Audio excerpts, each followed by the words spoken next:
Els itineraris didàctics, de fet, no és un invent actual.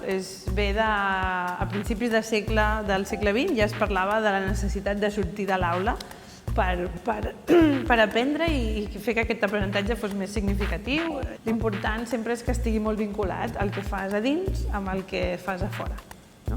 Al final, si haguéssim de tenir una guia per saber què és un itinerari, doncs seria que no sigui un bolet, que l'activitat que fem a fora i la que fem a dins es corresponguin. La idea de treballem coses fora de l'aula a principi del segle XX igual era molt evident, no? Sorties per la porta de la classe i estaves fora, entraves i estaves a dins. Al segle XXI, el 2018, el dins-fora està una mica més esborrat, no?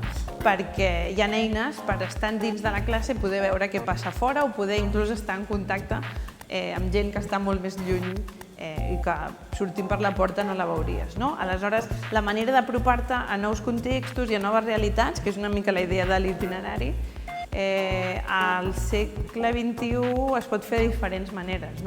S'ha de vigilar, s'ha fet una mica més complex. Això no vol dir que tot ho haguem de fer per internet, perquè a vegades internet no et dona unes vivències que et dona un context real, però a vegades sí que connectar-te amb alguna cosa que està lluny et pot fer arribar una cosa, et pot fer arribar un contingut, et pot fer arribar una vivència que no tindries si no tinguessis la connexió. Aleshores, temes com el gènere, com la sostenibilitat, com la justícia global o aspectes així més transversals igual o més vinculats als valors, és molt difícil tenir-los en un llibre, és molt difícil tenir un material que parli d'allò, perquè al final són persones, és a través del contacte amb el món i les persones com veiem què és la sostenibilitat i què no, què és just i què no.